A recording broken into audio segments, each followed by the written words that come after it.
Hello everyone, I am Satish. Welcome to our YouTube channel APC Academy. 30 days 30 video challenge में आज हम modern history के कुछ important questions देखेंगे जो कि आपके अपकमिंग HS 2025 के लिए इंपॉर्टेंट है। शुरू करते हैं important and interesting video lecture. जैसे कि फर्स्ट क्वेश्चन है हमारे पास, कुछ स्टेटमेंट्स दी गई हैं हमारे पास।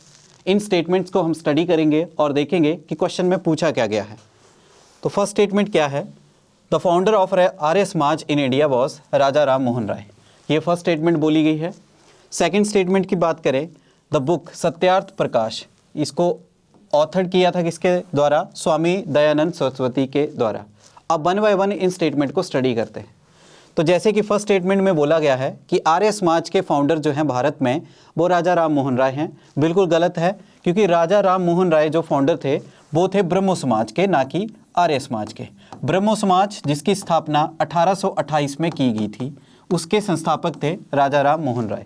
वहीं दयानंद सरस्वती जी की बात करें तो फाउंडर आर्य समाज के थे दयानंद सरस्वती जी, और इन्होंने आर्य समाज की स्थापना की थी 1875 AD में। तो इसके अकॉर्डिंग फर्स्ट स्टेटमेंट क्या हो जाती है आपकी? इनकरेक्ट हो जाती है। सेकंड स्टेटमेंट पे गौर करें, जो किताब है सत्यार्थ प्रकाश, इसको ऑथर जो किया था स्वामी दयानंद सरस्वती जी ने ही किया था। तो सेकंड स्टेटमेंट हो जाती है करेक्ट।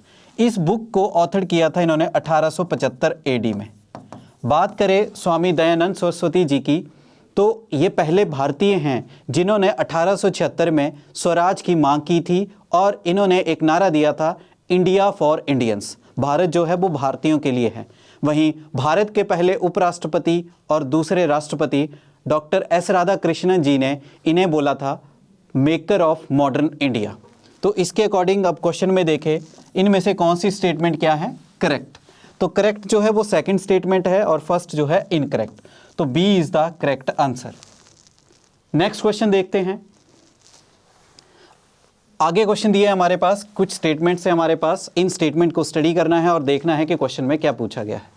फर्स्ट स्टेटमेंट क्या है? जो रेगुलेटिंग एक्ट था 1773, उसने सुप्रीम कोर्ट जो था उसकी स्थापना की, और कहाँ पे की? कलकत्ता में, as a court of record with full powers and authority. ये फर्स्ट स्टेटमेंट बोला गया है। सेकंड स्टेटमेंट की बात करें, जो सुप्रीम कोर्ट है बॉम्बे एंड मद्रास का, इसकी स्थापना की गई किंग जॉर्ज III के द्वारा 1800 में और 1823 में रिस्पेक्टिवली। तो इस तरह से ये दो स्टेटमेंट्स दी गई हैं। One by one in statement को स्टडी करते हैं। फर्स्ट स्टेटमेंट में बोला गया है जो रेगुलेटिंग एक्ट आया था 1773, बिल्कुल उसी एक्ट के अंतर्गत सुप्रीम कोर्ट की स्थापना की गई कलकत्ता में, और इसी के अंतर्गत ये कोर्ट क्या बना? कोर्ट ऑफ रिकॉर्ड, जिसमें फुल पावरें दी गई और अथॉरिटी दी गई इस कोर्ट को। तो फर्स्ट स्टेटमेंट क्या हो जाती है? करेक्ट हो जाती है। वहीं सेकंड स्टेटमेंट पे गौर करते हैं, जो सुप्रीम कोर्ट था बॉम्बे और मद्रास का, तो इनकी स्थापना जो है वो ईयर थोड़े से गलत दिए गए हैं।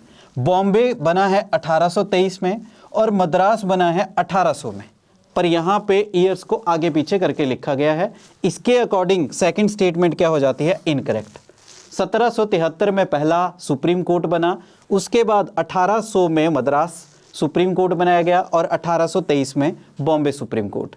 1861 के एक्ट में इन तीन सुप्रीम कोर्ट को खत्म कर दिया गया, और बाद में क्या बने? हाई कोर्ट्स बनाए गए।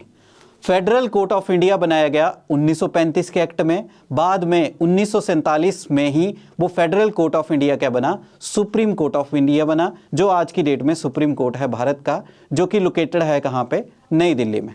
अब क्वेश्चन पूछा गया है कि इनमें से कौन सी स्टेटमेंट जो है वो करेक्ट है। तो इसी के अकॉर्डिंग फर्स्ट स्टेटमेंट जो है वो करेक्ट है और सेकंड इनकरेक्ट। तो ए इज द करेक्ट आंसर।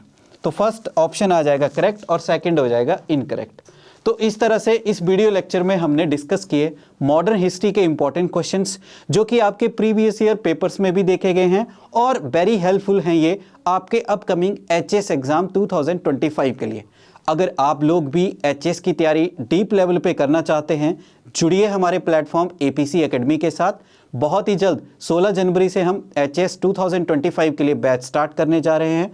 उम्मीद है आपके लिए ये वीडियो लेक्चर काफ़ी हेल्पफुल रहा होगा। Thanks for watching.